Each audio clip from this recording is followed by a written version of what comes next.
Tennessee beat Florida 23-17.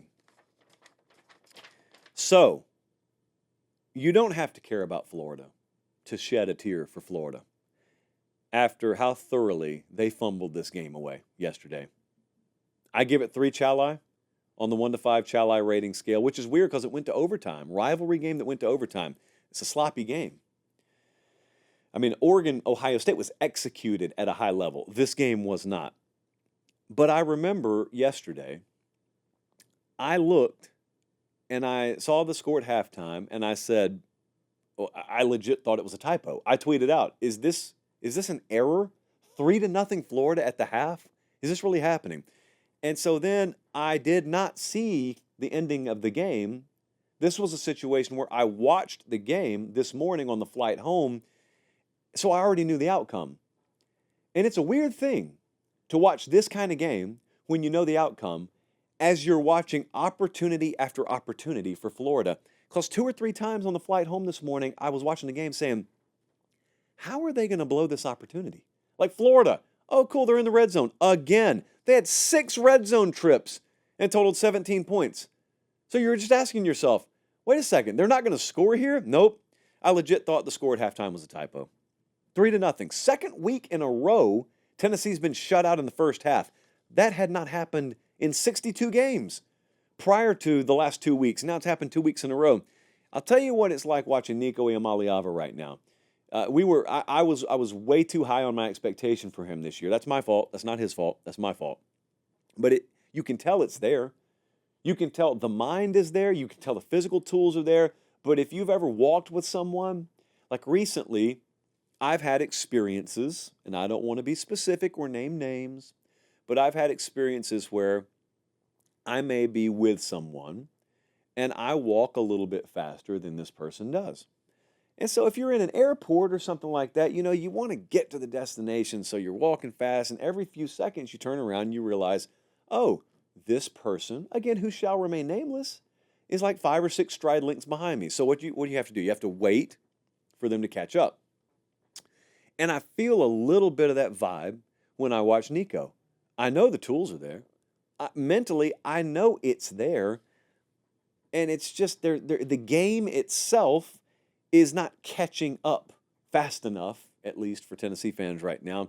The tangibles and the intangibles, they're not correlating. They're not overlapping quite well enough. He was 16 of 29, 169 yards, no touchdowns and a pick yesterday. Had only 2 explosive passes. Both those they weren't like of the 50 and 60-yard variety. And Dylan Sampson saved the game for him. That's the script for Tennessee right now. And look, I don't know. I mean, it is Josh Heupel, so maybe we're going to see a week where all of a sudden it clicks and Tennessee hangs 45. Because they did that earlier in the year, just against subpar competition. Can you tell, by the way, you're looking at the schedule over here. You tell me. I'm going to read the totals for you.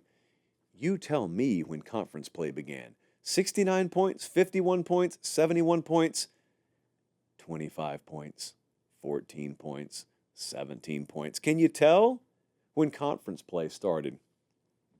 Oh, the slow walker just texted me. That's a shame. Florida, like I said, 6 red zone trips. We call that half a dozen where I'm from. 17 points. They had a turnover on downs at the 18. They fumbled at the 1. They had terrible penalties. Another turnover on downs at the 38. They were still good enough to win. Florida is good enough to win this game. I thought the line was absurd. We made it one of our best bets of the week. In no world should a Tennessee offense this limited be laying 16.5 points. So we took Florida in the points. We took Tennessee to win straight up. I guess, pat on the back, we nailed that one. Florida's good enough to win this game.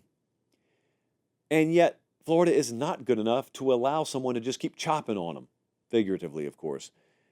I don't even know what to make of it. It's kind of like USC. It's the same way I feel about USC. On one hand, you want to credit the effort.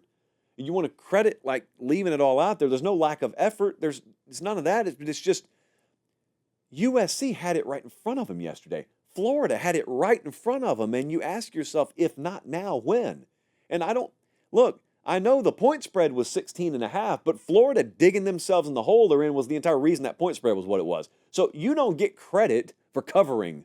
You get credit for covering, from my personal bank account financial standpoint, but you got to go win the game. especially when you lead at the half and you've put yourself in that position. You got to win the game, and they couldn't do it. So Florida, they're now 3-3. It's inflection point time for them. They got Kentucky coming up, and then you know what they got. They got Georgia, Texas, LSU, and Ole Miss. Back to back to back to back. But Tennessee hosts Bama this week. We'll be at that game. And Tennessee is yet another one of these teams that is in the top 10, even though they look really, really suspect, that could turn it on. You know we're putting 12 of these teams in the playoff this year, not 4. So there are going to be some teams that get in there and have some really good athletes and really good coaching staffs, and they have an opportunity. Tennessee may be one of them. We'll see. And then on the other hand, there is going to be some conversation this week.